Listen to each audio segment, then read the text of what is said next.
Bonjour à vous. Comment mieux vivre son argent, l'argent du foyer? Vous me connaissez, je suis Germain Rancari, coach et hypnothérapeute, et j'aide les gens qui veulent en tout cas dépasser leurs blocages, que ce soit dans leur vie, dans leurs amours, dans leurs relations aux autres, mais aussi dans leur rapport à l'argent. Donc aujourd'hui, ce n'est pas au chef d'entreprise que je parle, c'est à monsieur et madame tout le monde, comme moi, voilà, qui gèrent l'argent du foyer, qui nous sert en tout cas à vivre. Et c'est important d'avoir certains principes simples que j'applique moi-même dans ma vie. Donc je voulais juste partager quelques points avec vous justement sur ce point très important, comment mieux vivre avec son argent. Alors vous voyez, je vous avais un superbe tableau, hein. Ceux qui me connaissent savent que j'aime bien être un petit peu archaïque, mais bon, l'important c'est pas ces petits dessins, c'est un petit peu d'intégrer et de comprendre ce que je vais vous dire. Premièrement, euh, dans notre rapport à l'argent, il y a ici, premier point, ce que l'on entre, c'est-à-dire en clair ce que l'on gagne avec nos travail ou d'autres revenus. Je n'ai pas de tabou à parler de combien que je gagne parce que pour moi, l'abondance, c'est plus que l'argent. Et il y a surtout deux thèmes d'abondance, même s'il y en a d'autres, mais principalement, c'est le lien entre l'argent et le temps. Pour moi, le temps est aussi important que l'argent, et l'argent que je gagne me permet d'avoir du temps pour faire la vie que je veux et aussi mes passions. Je pourrais gagner plus, mais si je gagnais plus, il faudrait que j'y mette plus de temps, donc j'aurais moins de temps pour faire ce que je veux. Donc chacun doit trouver un petit peu le rapport, l'équilibre entre l'argent et le temps. Alors, les entrées ici, personnellement, j'ai trois sources de revenus. Une première source en haut qui provient de mon ancienne activité. Une deuxième source ici qui vient un petit peu de revenus fonciers que j'ai. Et une troisième source ici qui vient de mon activité de coaching, de thérapie, de formation, de marche. Et tout cela me fait, je dirais, un revenu qui va osciller entre 5 000 et 6 000 euros net par mois. Donc je ne suis pas super riche, je ne suis pas pauvre non plus, je suis bien parce que ce qui m'apporte ici pour moi, c'est de vivre, voilà, ça c'est la vie que je veux. Avec le temps, avec mes passions de la marche, de la découverte de la nature, de voyage, mes passions d'accompagner les gens, de former, d'organiser les choses, c'est ça ce que je veux vivre, c'est la vie. Cet argent-là, en tout cas, pas directement, mais tout ce que je gagne me permet de vivre cette vie-là. Ici, il y a ce qui sort, c'est-à-dire ce que je dépense dans ma vie à l'aide du premier tableau. Je peux vous dire que je connais exactement mes dépenses. Je les prévois d'une année sur l'autre. Je peux faire un rapport sur toutes mes dépenses d'année en année depuis 10 ans, je pourrais dire. Alors, de quelles dépenses je parle? De toutes les dépenses de fonctionnement, que ce soit les impôts, la nourriture, l'essence, l'alimentation, factures, chauffage, gaz, électricité, internet, téléphone, et toutes les dépenses qui viennent de façon très régulière, il n'y en a pas tant que ça, hein, je veux dire, qui sont là mois par mois, année à année. Voilà, en nourriture, j'ai à peu près un budget que je connais, en essence aussi, en frais de scolarité, tout ce que vous voulez. Donc tout ça est réparti sur un tableur Excel que j'ai, et ça me fait une somme globale à l'année. C'est-à-dire que dans toutes mes dépenses de fonctionnement, y compris mon alimentation, les vêtements, tout ce qu'on peut imaginer, ce qu'on peut fonctionner, fait un gros chiffre à l'année.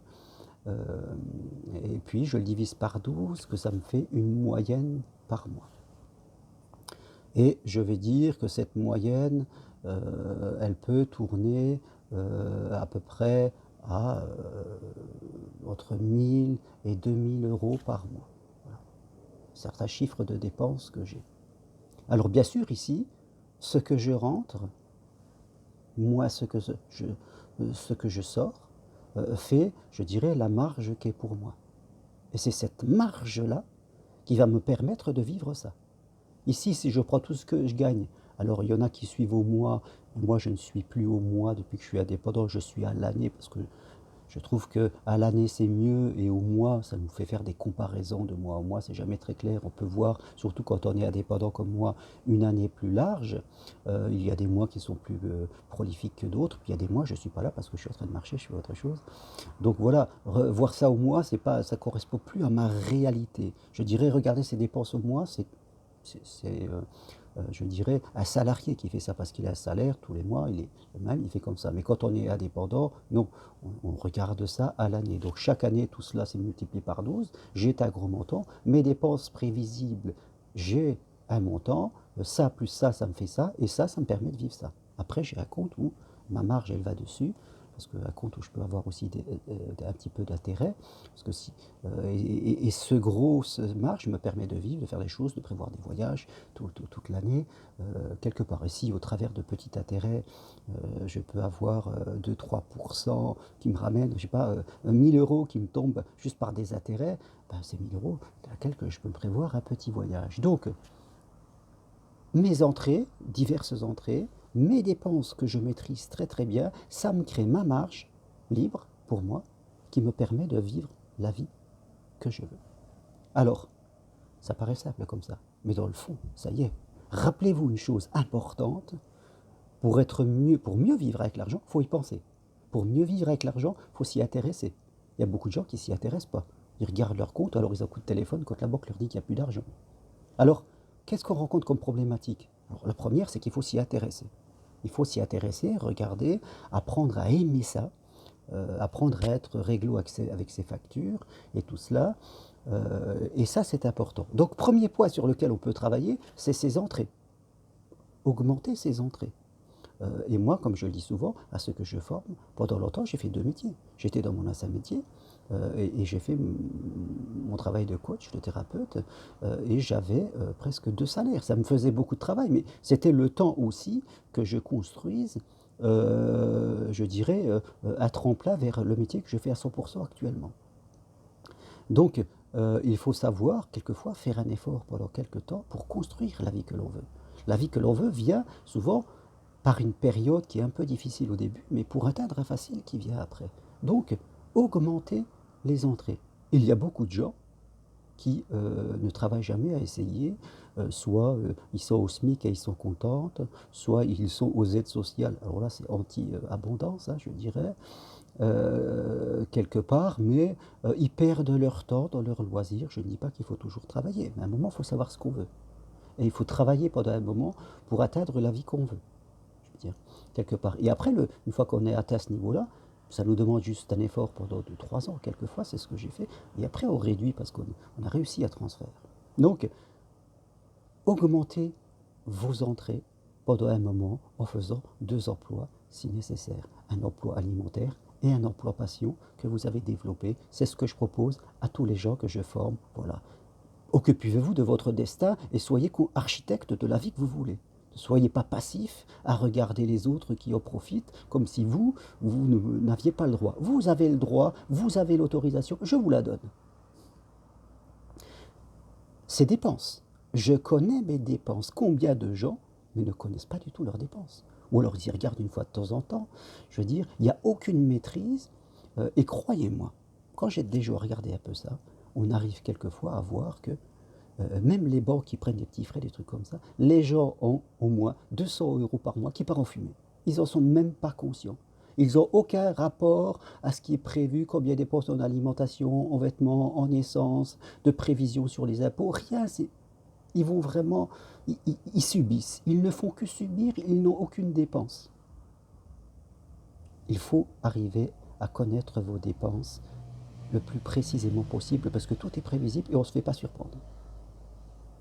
Alors si en plus certaines personnes ne font rien pour augmenter leurs entrées et ne connaissent pas leurs dépenses, alors là ici il ne reste plus rien. Là c'est au négatif. Alors là c'est même pas la peine d'avoir quelque chose pour vivre sa vie. Là on vit au rabais, on compte le moindre centime si on en a. Et là vraiment c'est vraiment galère. On a une vie de misère quoi, je dirais. Mais vous en êtes aussi responsable. Donc quelle que soit votre situation, demandez-vous. Qu'est-ce que je peux faire et qu'il m'est possible de faire pour augmenter mes entrées? vous pouvez faire plus que vous ne faites. Je répète, vous pouvez faire plus que vous pouvez faire pour augmenter ça. 2, apprendre à gérer vos dépenses, et si vous n'y arrivez pas, on se fait un rendez-vous ensemble et on va checker ça. À connaître bien toutes vos dépenses, voilà, comme ça il n'y a pas de surprise, vous savez.